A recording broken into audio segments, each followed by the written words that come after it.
Hello বন্ধুরা, সবাই কেমন আছো?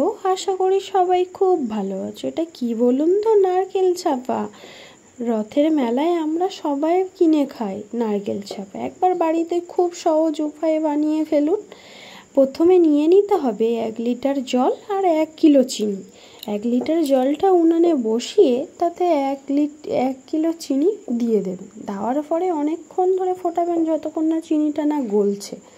তারপরে চিনিটা গলে গেলে একটু এলাচ দেবেন। এলাচ দিলে খুব সুন্দর সেন্টও হয়, ভালোও লাগে খেতে। তারপরে নারকেল চাপা বানানোর জন্য যে সরু সরু আমি নারকেল কেটে নিয়ে রেখে দিয়েছিলাম, নারকেল কুচিগুলো, সেগুলো সেই গরম জলে দিয়ে দেবেন। দেওয়ার পরে অনেকক্ষণ ফোটাবেন এবং নাড়বেন। নাড়ার পরে দেখবেন যে নারকেলটা আর রসটা পুরো একটু চিটালো চিটালো মতো হচ্ছে, তখন দেখবেন যে হয়ে গেছে। নারকেলটা যখন চিটালো হয়ে যাবে তখন দুটো পাত্র নেবেন। দেখবেন হয়ে গেছে, দুটো পাত্র নেবেন।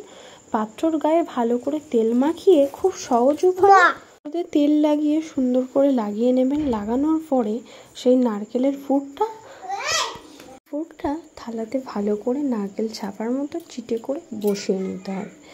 বসানোর পরে 5 মিনিট লাগবে না আপনাদের এটা শুকিয়ে যাবে। যখন রসটা শুকিয়ে যাবে তখন একটা ছুরি নিয়ে কেটে নেবেন। আপনাদের পছন্দ মতো কাটবেন। কাটার পরে একটা কোণ থেকে উঁচু করবেন, করলে দেখবেন খুব সুন্দরভাবে উঠে যাচ্ছে। তারপরে আস্তে আস্তে সুন্দরভাবে উঠে গেছে। দেখুন, আপনারা বাড়িতে বানাবেন, খুব সহজ এটা।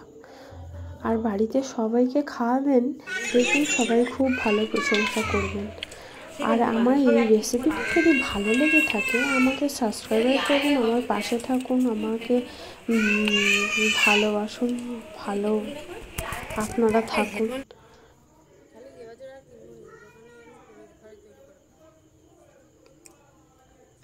রথের আগে এই রেসিপিটা বাড়ির লোককে গিয়ে খাওয়াবেন, খুব